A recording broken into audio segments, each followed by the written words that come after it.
In this podcast episode, Ben Shapiro discusses recent developments in Donald Trump's political landscape, particularly focusing on his new appointments and their implications for immigration policy. Shapiro highlights two significant appointments made by Trump: Tom Homan as the new border czar and Elise Stefanik as the UN ambassador. Homan, a former acting ICE chief, is noted for his strong stance on immigration and border control. Trump announced Homan's role via social media, stating that he would oversee the deportation of illegal aliens back to their countries of origin. Shapiro underscores Homan's commitment to enforcing strict immigration policies, citing past confrontations he had with prominent figures like Alexandria Ocasio-Cortez regarding family separation policies. Elise Stefanik's appointment as UN ambassador is also celebrated by Shapiro, who praises her for her previous efforts against anti-Semitism on college campuses. He recalls her confrontational questioning of university leaders regarding their responses to anti-Semitic rhetoric, showcasing her as a strong candidate for the role. Shapiro discusses the implications of Trump's appointments for his foreign policy, suggesting that they signal a return to the principles that characterized his first term. He notes that Trump has distanced himself from former officials like Mike Pompeo and Nikki Haley, who have publicly criticized him.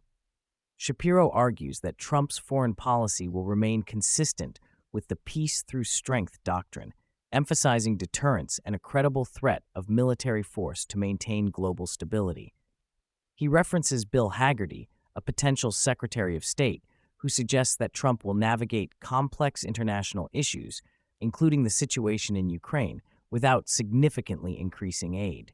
Shapiro believes that Trump's approach will focus on American interests and leverage military strength to achieve peace. A significant portion of the podcast is dedicated to a scandal involving FEMA, where it was reported that officials instructed workers to bypass homes displaying Trump signs when assessing damage from Hurricane Milton in Florida.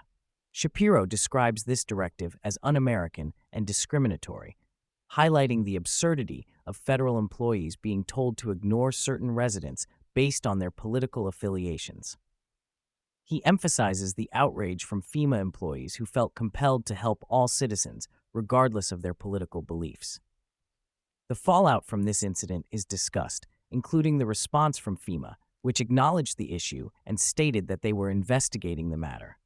Shapiro notes that this incident has prompted calls for accountability from lawmakers, including Governor Ron DeSantis, who criticized the federal government's actions.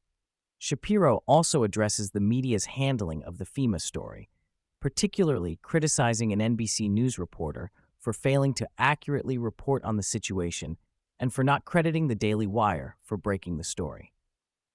He highlights the growing distrust in mainstream media, pointing out that many Americans are turning to alternative news sources for more reliable information. As the podcast progresses, Shapiro shifts focus to the Democratic Party's internal struggles following Trump's electoral success. He discusses how some Democrats are beginning to recognize the need for introspection and a shift away from identity politics, which they believe contributed to their electoral losses. Figures like Fareed Zakaria and Donnie Deutsch are mentioned as they call for a reevaluation of the party's approach to issues that resonate with working-class voters.